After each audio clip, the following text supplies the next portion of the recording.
आइए बात करते हैं भारतीय आम आदमी पार्टी के राष्ट्रीय अध्यक्ष श्री उमेश सिंह जी से। जानते हैं भारत की राजनीति में आप आज बहुत उथल पुथल मचा हुआ है और कुछ राज्यों में चुनाव है। एक मुद्दा है भारत में जनसंख्या नियंत्रण।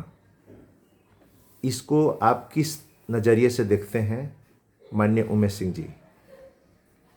देखिए, जनसंख्या नियंत्रण पर हम बहुत बार बोल चुके हैं, आज से नहीं बोल रहे हैं कि भाई एक समुदाय जो है अपने आप जनसंख्या पर नियंत्रण कर लिया है।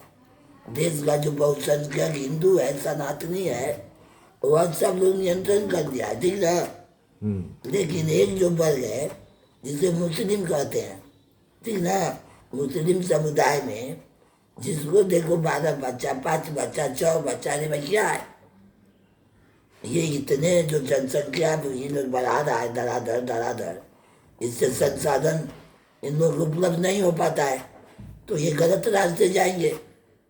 समझे मैं क्या बोल रहा हूँ? उसी से देश डिस्टर्ब है। मैं सरकार से हर बार बोला कि अरे भाई सबसे पहले जनसंख्या नियंत्रण कानून लाइए और ये सभी के लिए अनिवार्य होना चाहिए। अब किसी को सरिया में मान है नहीं मान, उससे मतलब क्या है? देश के संविधान को समझ गए? हमारे संविधान में यह व्यवस्था है कि भाई जनसंख्या नियंत्रण के लिए कानून बन सकता है। अब बनाइए और जितना जल्दी हो सके बनाइए, नहीं तो ये भारत के डेमोक्रेसी को बदल देगा। तो मेरा आग्रह है केंद्र सरकार से कि भाई इस पर सर्वदलीय बैठक बुलाकर जनसंख्या नियंत्रण कानून को लागू करें ताकि देश के डेमोक्रेसी ना बदले। इसी बीच खबर आई है कि महिला आरक्षण की बात हो रही है। जब चुनाव है, जनसंख्या के लिए जनगणना हो रही है और जनगणना के बीच महिला आरक्षण की बात आ रही है।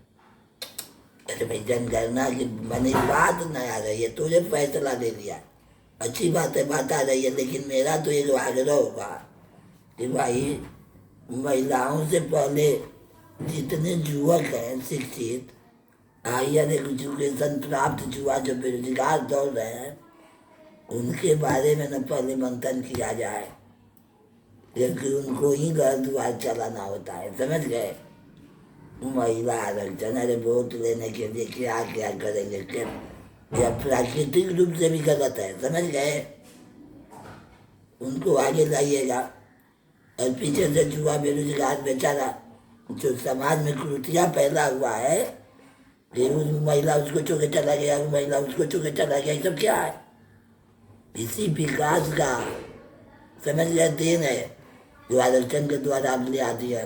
हमने 3-4 नौकरी पेशा महिला ने पति से बात किया, वो प्रतिबंधित है, वो कुछ नहीं है, नहीं है कुछ। उनका चेहरा देख के मुझे दया आता है कि सरकार क्या कर रहा है।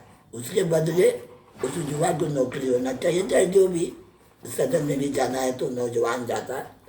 और जो जोग महिलाएं हैं कुछ, उनको ले जाइए, तो उसमें कहीं कोई रोक नहीं है, लेकिन पूरी प्रकृति के विरुद्ध जाना गलत है।